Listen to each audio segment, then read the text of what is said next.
Hi everyone! Welcome to the Empath Tarot. Guys, another love reading, timeless and general. Take what resonates lang po. Maybe some part of the reading makaresonate kayo, some part of it hindi. Tignan natin ngayon kung anong love connections, lessons in life and guidance ang ating mababatid. Or ano kaya ang nais ninyong katanungan? Iniisip pa ba kayo or iniisip kayo ng person ninyo? Kahit no contact kayo, matagal na kayong hiwalay, kaka-break up nyo pa lang, or still meron pa rin kayong sabihin natin somehow, communication, iniisip pa ba niya kayo? Malakas ba yung energy na your person keeps thinking of you? Tignan po natin. Spirit guys, send me messages. Iniisip pa ba sila ng person nila? Naaalala? Iniisip pa ba sila ng person nila? Is there a specific person keeps thinking of them? Send me messages to Spirit Guide.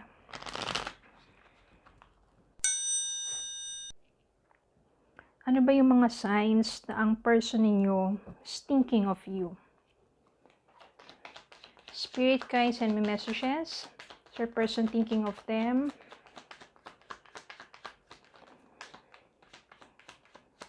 Ano ba nasa isip ng person nila?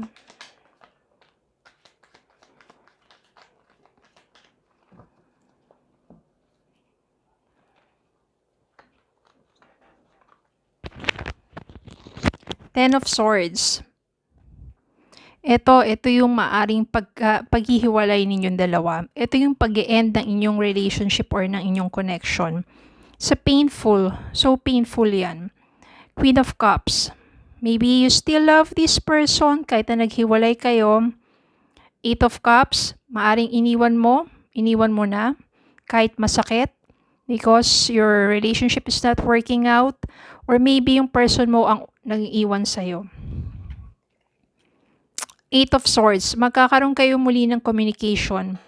Magkakaroon kayo ng muling connection, reconnection, pag-uusap. Maybe to talk things sa mga pinagdaanan ninyong heartaches. Magkakaroon kayo ng clarity. And yes, Page of Swords, your person keeps thinking of you.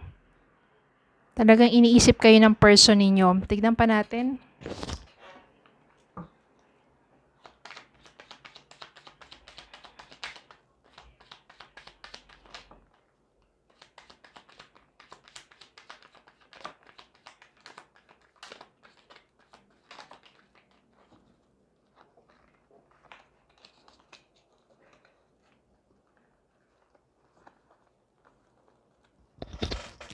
Malakas po dito yung energy ng mga LDR.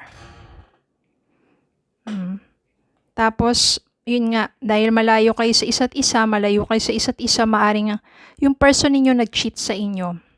Diba kasi, hindi naman kayo palaging kita, diba? Pero, ayaw mo na masyado mag-isip pa, you're emotionally burnt out na.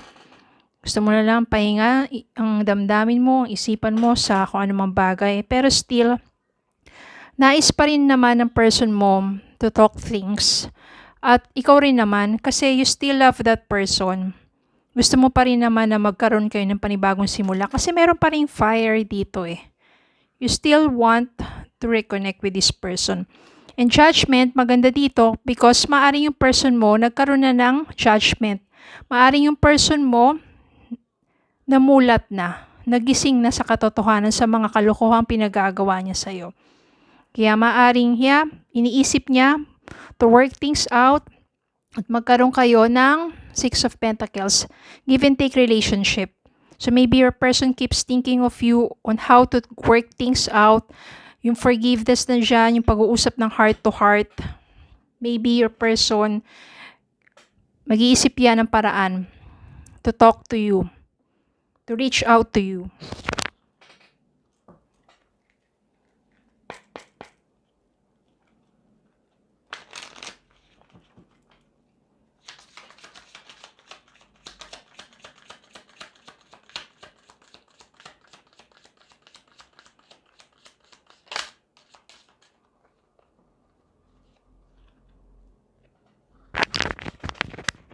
Within the next few weeks, maaring magkaroon kayo ng Eight of Swords, communication. Don't stop. Maybe don't stop praying for the changes, for the good changes. Maybe don't stop na maniwala na it will still work things out. Okay? So don't stop believing, don't stop praying na may possibility pa rin naman na magkaayos kayong dalawa. At since nandito si 8 of Wands, meron ditong pag-uusap, may communication dito. At maaring 6 of Pentacles and Judgment, no, talagang matatauhan na, magigising sa katotohanan, at mapapag-isip-isip na niya na ayusin na ang connection ninyong dalawa. So, ganun lang naman talaga minsan. Okay, sa mga pagkakataon na sabihin natin, naging mahina ka, naging mahina siya, nagkasala, siguro yung once, pwede pa, 'di ba? Pero pag paulit-ulit na, ay ibang usapan naman 'yon.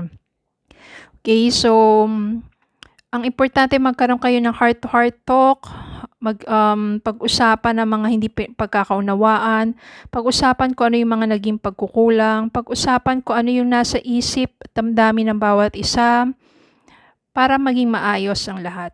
Okay? So ang importante, yung susubukan nyo muna to work things out. Hindi yung talagang wala na kayong effort. No, pero kapag sabihin natin sinubukan talagang hindi pa rin naging maayos, maybe it's time for you to have space and time na talaga. At kung kayo pa rin sa huli, siguro kailangan nyo lang mag-mature to realize things, to learn from your relationship, and maybe the perfect timing will come for you to be together. Okay, so yun lang po. Maraming salamat po for watching. Please don't forget to like, share, comment, and subscribe. Follow me in Facebook and TikTok. Have a good day po and God bless.